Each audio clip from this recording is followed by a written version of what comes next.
glad you kept your facial hair after scare package and the pale door there. My wife would not let me keep the mustache by itself, so this is the only option I really have. Excellent. So let's start off with the easy question. Why were you attracted to a scare package? It's something that I talked to the director Aaron about and Cameron for about a year or two, and they told me their original design of the story, and originally I was supposed to be sort of tied into each of the stories somehow. My character was going to weave in and out of these stories, and as they went along getting ready for production, they're just like, it's too crazy, like we're not going to be able to do that. So I was kind of in the loop for the 2 years that they were doing all the short films. And when they sent me the script, I absolutely loved it. I mean, it was funny, and I could see where, all these characters could play off each other. And then of course, when we got on set, Han and Byron just absolutely killed it in the video store. So my main attraction to it though was just, my relationship with Aaron Cameron in the past, and then just how funny the script was. So how did you want to approach Chad, the basically the main character for the film, the anchor?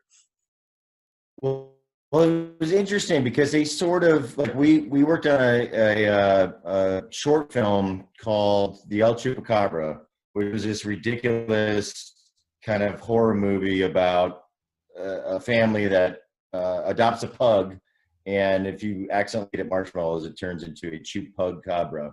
I think they sort of there. So Yeah. we had sort of a background and sort of an idea of the way we were going to approach it. They sort of wrote the character for me, which was fantastic. How much improv did you do through this movie? There was a good amount of improv. Again, the great thing about Aaron is he'll let you do a few takes that are pretty close to the script, and then he has what Jeremy takes to where if we have extra time, he'll just say, all right, just go at it. And so a lot of what was kept in the film is a lot of those extra takes that we just kind of let loose and did a lot of improv. I'd say it's about 50-50, believe it or not. Are you typically an improv person yourself? I do love comedy. I did a little bit of stand-up in college, like my last year of college, and I've done a lot of improv classes. So, I grew up in a large family. So at the dinner table, we would sit around and try to crack jokes. And I was probably the least funny one for many years. I remember literally telling a joke in like second grade, and my parents were just like, okay, all right, well, you're working on it and you'll be fun these days. I don't know if that's happened yet, but I do enjoy it. Now, one of the most amazing things that I love about this film is that you work at a video store, but not just any video store. It's a horror video store that only has VHS tapes. How does it feel? Red Chad's Horror Emporium.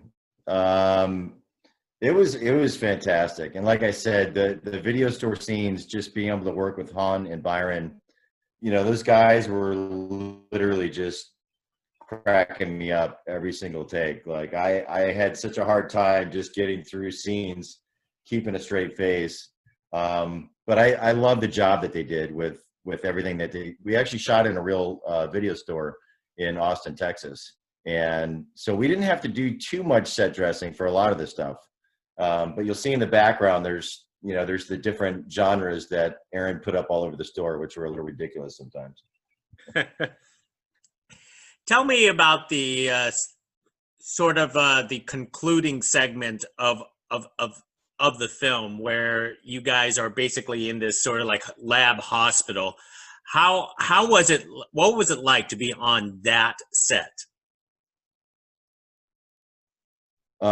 First of all, it was just an absolute honor to work with Joe Bob Briggs. I think anybody in the horror community can say like he's an absolute legend.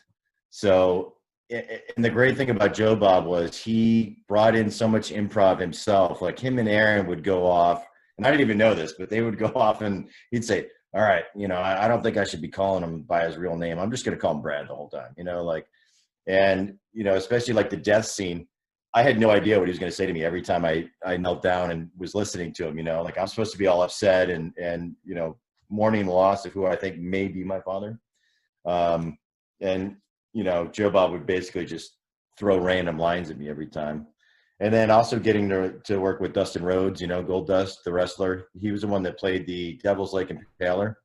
So that was awesome. And then the whole rest of the cast was just so funny and so fun to work with the whole time. It was sort of like being at summer camp, I would say, except for, we got paid for it, which is great. Could you talk about the blood and gore that you got to work with? The specific blood and gore I got to work with, so my arm got ripped off and I got punched through the face. So I think about a month before filming, I had to, I forget if I had to like send them like a ridiculous amount of photos of my head so that they could make a fake head and face for me. And then they ripped my arm off. So basically they had my other arm strapped behind my back and an insane amount of blood being poured on me in between every take, which was very cold. But they did such an absolutely great job with all the special effects. Even when we weren't filming, I'd be behind the scenes watching, like the ridiculousness of the, like the treadmill scene or, Justin getting his arm ripped off and shoved through his head.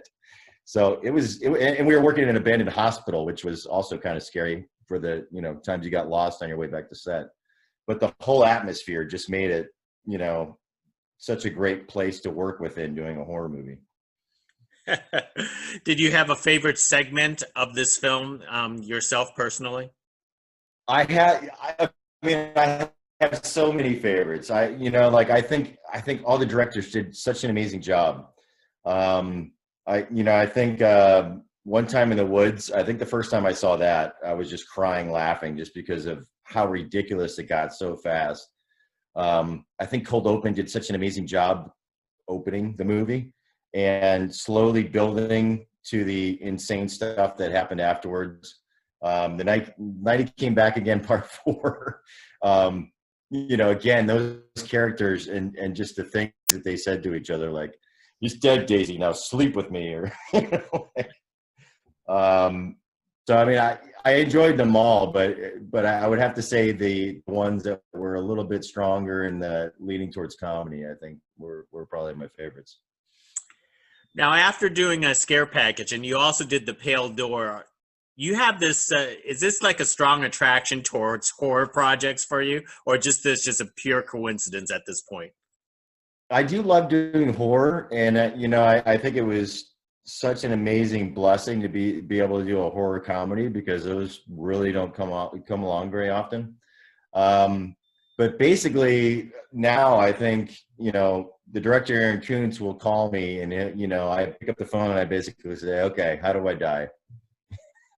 I think that's our new thing together is he has some sort of deep-seated aggression towards me. And so he just likes to write in characters that he then kills of mine. So hopefully we'll be seeing more of that. Excellent. Well, one more thing before I let you go, because we're actually talking via Zoom right now because of the crazy times. How are you staying sane and creative during these crazy times? That is a great question. You're assuming that I am staying sane and creative. I have a 15-month-old daughter right now, so it's actually been, I don't want to say a blessing that any of this stuff has happened because the last 3 years have been insanely crazy busy for me. So when all the shutdowns started happening, I actually got to spend a lot more family time and so I've really been appreciating that. I haven't really been, I'm a very social person, so it does kind of drive me nuts to not be able to go out and do things. But I've also really just been thankful for the time that I have with my family right now. So for some odd reason, my children are actually keeping me sane right now, which is usually the exact opposite. That's an excellent answer. Hey, thank you very much, Jeremy. I really appreciate the movies that you've been doing lately. Thank you very Awesome. much. Thank you so much. Thank you for your time. Not a problem. Bye now. And now we do the awkward thing where everybody figures out how to turn the Zoom off. Yeah.